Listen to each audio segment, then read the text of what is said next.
Sejam todos bem-vindos a mais um vídeo meu. Nesse terceiro tutorial sobre o Idea Maker, vou finalizar a parte básica dele. Então, a partir daqui já vai dar para ser possível fatiar alguma peça e mandar direto para a impressora.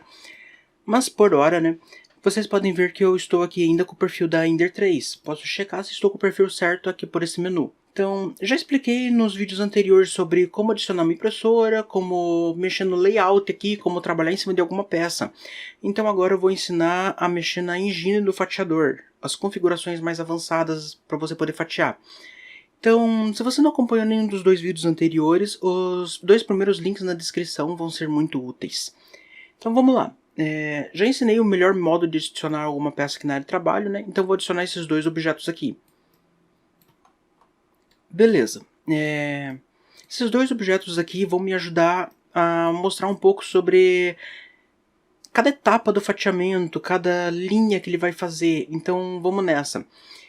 Como vocês podem ver, né, quem já foi mais esperto no vídeo anterior percebeu que quando eu adiciono um objeto aqui, ele aparece esse botãozinho aqui do lado. Então clicando aqui eu vou ter esta tela. Então nessa tela aqui eu vou ter as templates para impressão. Então aqui eu posso ter perfil para ABS, para PETG, para qualquer tipo de material que eu quiser. Mas eu preciso criar.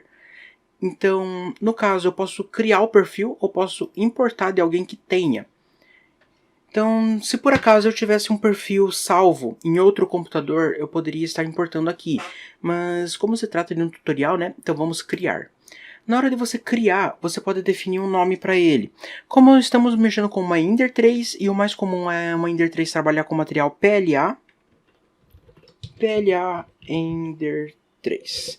Evitem colocar, por exemplo, só PLA, pois se você tiver várias máquinas aqui adicionadas no Idea Maker, eles podem entrar em conflito o perfil e acaba não deixando ficar com o mesmo nome. Então, beleza. Vocês não vão ter uma prisma, né, para adicionar uma cópia de perfil. Então, como o primeiro perfil copiado, pode pegar a Ryze Pro 2, que é o melhor perfil que você pode pegar dessa lista.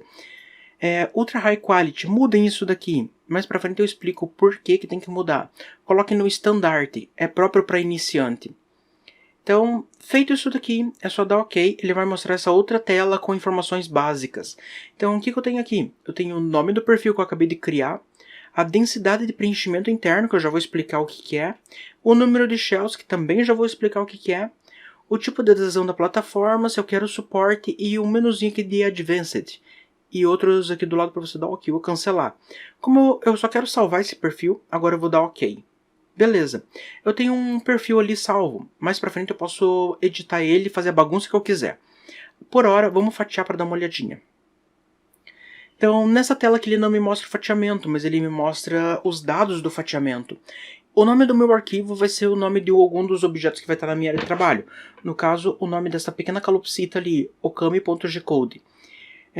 Tempo estimado de impressão, 1 hora e 20 minutos. Lembrando que esse tempo aqui ele pode ter uma margem de erro. Isso para qualquer fatiador.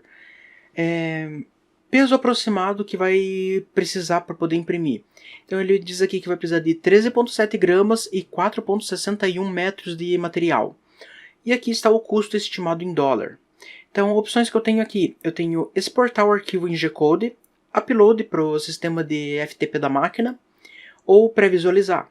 Eu não quero exportar ainda, eu quero pré-visualizar para ver o que está acontecendo. Então o que eu tenho aqui? Para começar, essa pequena peça amarela que tem embaixo aqui não tinha antes. Isso daqui se trata de um raft.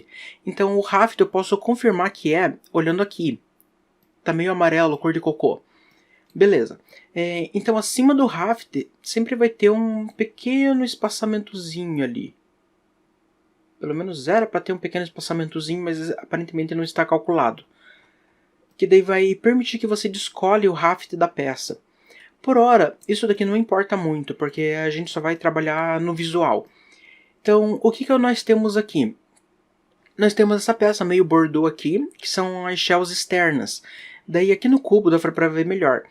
Temos a linha bordô, que é a linha externa, ele sempre vai fazer uma velocidade mais baixa.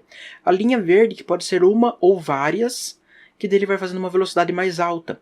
E daí temos essa pequena linha aqui em tom de vermelho meio alaranjado escuro, que são camadas de topo, e se eu baixar lá no fundo, vai ter de novo ela, que é camada de chão. E esse quadriculado de dentro aqui, que é o preenchimento interno. Quem olha assim pensa, nossa, a peça deve ser oca. Só que os pobres inocentes não manjam de impressão 3D, então não vão saber que tem um enfio lá dentro. Então beleza, todas essas linhas aqui que eu acabei de falar, tudo que tem aqui nesse gabarito do lado, você pode modificar. Então, se por exemplo, eu quero uma peça mais sólida, quero mais paredes, eu vou poder modificar. Se o número de camadas de topo e chão, que são essas daqui, elas forem poucas para minha peça, eu posso aumentar também. Então, vamos lá descobrir como mexer nisso. Vamos fechar para visualização. Nessa setinha aqui do canto, eu vou ter configurações básicas, mas não é aqui que eu vou mexer agora, mas eu posso mexer por aqui. Então, eu posso vir por aqui, clicando nesta engrenagem, que ele vai me abrir essa tela. Eu acho particularmente esse daqui o caminho mais rápido para entrar nessa tela. Ou se não, eu posso vir aqui em Start Slicing e editar. Então ele vai voltar a me aparecer essa tela. Só não se assustem com tanto de informações que vai ter aqui, porque isso daqui uma hora ou outra vocês vão mexer e eu vou explicar cada coisa disso daqui num vídeo dedicado. Mas então, por hora, o que você vai precisar mexer é as shells, camada de topo, camada de chão e enfio. Então vamos ver. Altura de camada já tem aqui, né? Então minha resolução de altura de camada vai ser 0.2. A partir daqui eu posso mexer, posso deixar de 0.1 até 0.3. Se eu quiser algum valor quebrado, por exemplo 0.14, eu posso deixar 0.14. 0.28, posso deixar 0.28. Então daí aqui, número de shells. A partir do número verde, ele vai começar a aumentar. Então, você vai ter aquela linha bordô, que vai ser uma. Você vai ter a primeira linha verde, que vai ser a segunda. Então, se por exemplo eu quiser 10 shells, eu posso salvar e fatiar. Daí aqui no cubo, eu vou poder ver que eu vou ter 10 shells ali impressa. Então, são 9 linhas verdes e mais a bordozinha. Todas essas linhas aqui contam como shell. Agora, vamos ver a camada de topo. Suponhamos que isso daqui seja muito pouca camada de topo. Como vocês podem ver, eu deslizo muito pouquinho aqui e ela já termina. Vamos supor que eu queira colocar umas 10 camadas de topo ali. Então, eu volto naquela mesma tela. Vou no Solid Fill. E no lugar de 5, na parte de bottom e top, eu posso colocar 10 em cada uma. E a partir daqui eu posso fatiar e ver lá que minha peça vai ficar bem mais densa. A partir daqui vocês também conseguem ver que já muda o peso, já muda o tempo de impressão.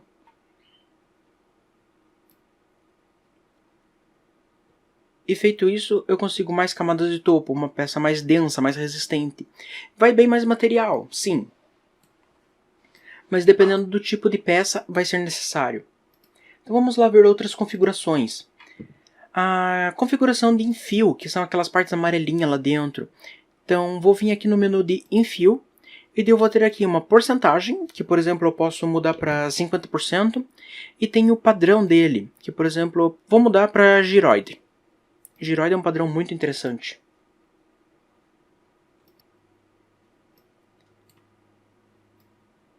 Daí mudando ali, vocês podem perceber que já muda completamente lá por dentro. Daí nisso eu posso fazer o que eu quiser, eu posso deixar uma peça mais densa, mais sólida, mais oca. A imaginação e a necessidade vão ser o limite para o que você pode fazer no fatiador. Então vamos ver aqui outra opção. Opção de suporte. Essa opção aqui eu vou deixar para um vídeo específico, mas podem usar o suporte tradicional do Idea Maker, que ele já dá conta de muita coisa. Por hora, não vou explicar ele. Plataforma de channels. Então vocês podem ver que aqui está o Raft. Então no lugar de Raft eu posso escolher o Skirt, que é apenas uma linha de homogeneização. Eu posso escolher o Brim, que é uma linha de homogeneização que vai de fora até encostar na peça. O Brim muitas vezes é usado para peças que são muito grandes, onde você sabe que vai empenar algum trecho dela. E por fim temos o Raft, que é essa que vocês estão vendo na tela. Vamos deixar apenas no Skirt. O Skirt ele vai me liberar apenas essas opções do lado. Se eu tivesse escolhido o Raft, ele ia me liberar essas opções do lado aqui. Então, beleza. Salvando e fatiando, ele vai eliminar o Raft e colocar apenas a linha de contorno. já muda completamente. E se, por exemplo, eu dei OK naquela tela ali de dados informativos muito rápida, ele não se preocupe, ele mostra aqui nesse cantinho uma prévia do que ele havia mostrado. Mas beleza, minha peça está quase adequada para mandar para impressão 3D. Continuando no menu de configurações, outra coisa que é muito necessário você se atentar é a parte de cooling. O cooling é aquele coolerzinho lateral que ele vai se ligar geralmente a partir da segunda camada. O que eu recomendo é que você edite isso daqui, deixe na segunda camada em 50% e adicione um terceiro aqui para, por exemplo, na quinta camada ele atingir potência máxima do cooler. Esses menus aqui são completamente editáveis. Se você quiser, por exemplo, editar esse 100 aqui, você pode editar. Se você quiser mudar aqui para a 10ª camada para ele ativar o cooler 100%, beleza, está editado. E se você precisar remover alguma função daqui, é só selecionar e remover. Outras opções eu vou explicando conforme o tempo. Temperatura, aqui é uma parte muito importante. A temperatura da mesa gira em torno de 40 a 60 graus, é um padrão. Agora, a temperatura do hot end vai depender muito do local que você está. Por exemplo, sem generalizar, né, mas Rio de Janeiro, por exemplo, e Bahia, são dois locais que eu considero que seja muito quente. Agora, Santa Catarina, Curitiba, onde que eu estou, às vezes faz muito frio. Então vai variar muito a temperatura que você vai imprimir.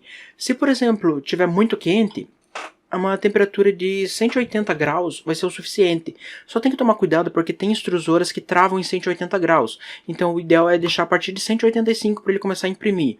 Se, por exemplo, aqui em Curitiba está muito frio, eu costumo deixar em 200 graus. 200 graus é uma temperatura excelente para impressão em tempo frio. Então isso daqui finaliza a parte de temperatura. A parte de velocidade. Velocidade, eu vejo muita gente querendo questionar isso, né? Sobre poupar tempo, fazer uma peça mais rápida, camada mais alta e tal. Mas uma hora eu vou explicar melhor sobre isso. Por hora, o que eu vou falar é: velocidade e qualidade não andam juntas. Então, se você quiser uma impressão bonita, ela vai ser lenta. Então, 50 mm por segundo aqui já é rápido o suficiente para você começar. Você vai poder perceber os erros da máquina, possíveis falhas, onde você pode melhorar. Então 50 mm por segundo é uma velocidade perfeita para qualquer coisa. O menu de Advanced, Use e Otter eu vou explicar bem mais pra frente. Agora o menu de G-Code, isso daqui é uma coisa meio importante de dar uma palhinha meio por cima. Então o menu de G-Code, basicamente, ele vai ter vários campos aqui. Start G-Code, End G-Code, Extrude Switch, Layer Change e tal. Mas os dois principais são o Start e o End. Então o que o Start vai fazer? Você fatiou sua peça, você mandou para o pendrive. A primeira coisa que ele vai fazer é executar um script que vem antes desse daqui. Então aqui em cima ele vai ter um menu de aquecimento da máquina. Vai esquentar o bico, vai esquentar a mesa e daí vai partir para o Start G-Code, que é tudo isso daqui. O Start G-Code vai fazer o quê? Ele vai definir se a impressora está com sistema métrico ou imperial, vai definir o sistema de posicionamento dela, vai dar um M117 que você pode escrever qualquer coisa na tela, por exemplo, iniciando, daí vai aparecer na tela escrito lá que está iniciando a impressão. G28 ele vai dar home nos 3 eixos. E daí vai começar com o procedimento de purga. O procedimento de purga geralmente ele vai soltar um pouquinho de filamento num determinado espaço da máquina, só para garantir que quando for iniciar a impressão ele vai ter material no bico. Daí G92 é 0, significa que a extrusora está sendo setada como 0, que ela está começando agora. Ela não teve nenhum material expelido dela e simplesmente só vai. Daí outro M117 aqui para dizer imprimindo. Daí depois desse Start G-Code, o que vem é o que está ali atrás, o seu objeto para ser impresso. Então, após finalizar a última ponta lá em cima do seu objeto, ele vai partir para o EndScript, o EndG-Code. Então o que o EndG-Code ele vai fazer? Ele vai definir padrões como desligamento de mesa, desligamento de hot end. Ele vai definir um M117 que você pode escrever qualquer coisa ali. E vai tirar o bico de cima da peça. Isso daqui é muito importante. Daí depois ele vai definir o G28 para ele ir para o home no X e no Y apenas. E o M84 que ele vai desligar os motores. Simplesmente aí termina a sua impressão. Daí é só esperar a máquina esfriar e retirar a peça da mesa e começar a escravidão novamente. Isso é uma delícia. Por fim, feita qualquer modificação aqui, você salva e automaticamente você já pode fatiar e mandar para a máquina. Mas só um lembrete aqui, impressão 3D não é uma ciência exata, então você precisa sempre analisar a sua peça quando for fatiar. Para você poder analisar, tem essa barrinha aqui. Então você vai poder definir, por exemplo, eu sei que a crista dessa calopsita tem uma parte dela aqui, ó, que ela inicia no ar. Nenhuma impressora imprime com sistema antigravitacional, então você vai precisar adicionar suporte nessa parte aqui. Possivelmente vão ter outras partes dela que vai precisar de suporte, mas não vou explicar isso daqui muito a fundo, até porque o vídeo de 10 minutos já deve estar com quase 15. Então, a partir daqui, o céu é o limite e a imaginação é o fim. Boas diversões e até o próximo vídeo.